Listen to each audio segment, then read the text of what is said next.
Mr. James Russell spoke earlier this evening, and he's a constituent of mine, and we've had several conversations about the crisis in Gaza. And he has been leaving me voicemails. I see him in the coffee shop, and I did not know he was going to be here tonight. But I did decide to make some comments on what's going on in Gaza, especially because today 7 workers with the central kitchen were killed when they were trying to do their work to feed folks in Gaza who are suffering greatly. Central Kitchen is one of the few organizations delivering desperately needed food. In Gaza, where 2.2 million people do not have enough to eat, where aid agencies warn that half of the population is on the brink of starvation and famine because Israel is blocking aid and creating widespread destruction. Of course, Israel has a right to defend themselves, but what is happening right now is beyond the pale and definitely not an equal response to the tragic events of October. More than 30,000 people are dead. They are starving. They have no safe place to go. Their lives have been destroyed. The attack on Central Kitchen volunteers that Israel is calling a mistake is completely unacceptable.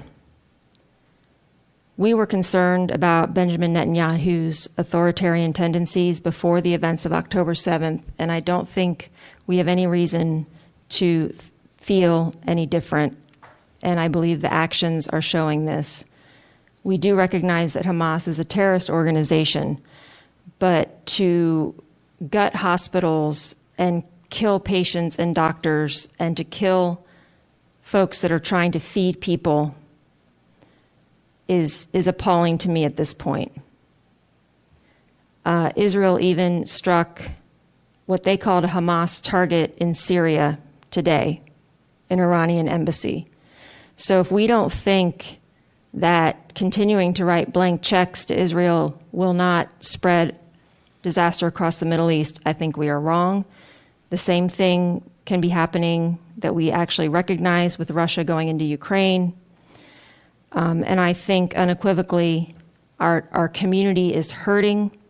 I heard statistics last night that will back up what Supervisor Turner heard about in one of our grocery stores. Muslim, Arab, Middle Eastern hate crime is way up. It's time for a definitive ceasefire. In response to the horrific attack on the aid workers today, Netanyahu just said it happens in war. You can't tell me that there's not technology to prevent something like that and so many other deaths. It's an unacceptable answer.